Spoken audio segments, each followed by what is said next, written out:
Ating panoorin ang mga natatanging good deeds at amazing features hatid ng Cavite Police Provincial Office.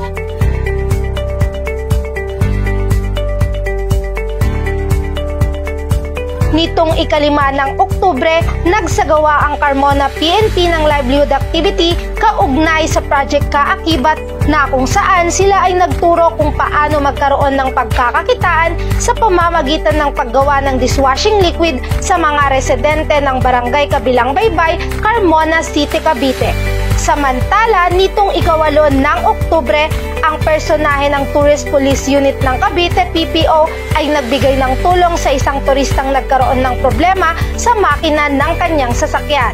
Maliban pa dyan, muling nagsagawa ng livelihood activity kaugnay sa BIDA program ang mga tauhan ng Indang Municipal Police Station katuwang ang Association of Senior Citizen, Cavite PMFC, Army Reservists, OJT students mula Colegio de Amore at Advisory Group. Nito lamang ika-10 ng Oktubre taong kasalukuyan. Sila ay nagturo ng tamang proseso ng paggawa ng dishwashing liquid sa mga residente ng Barangay Guyam Malaki, Indang, Cavite. Sa kaparehong araw, isa ring livelihood activity ang isinagawa ng mga tauhan ng Tagaytay Component City Police Station sa Barangay Mendez Crossing East, Tagaytay City. Sila ay nagturo sa mga residente kung paano gumawa ng dishwashing liquid. Masugid na nakilahok ang barangay officials at OJT students mula sa Curious Christian College Foundation Incorporation.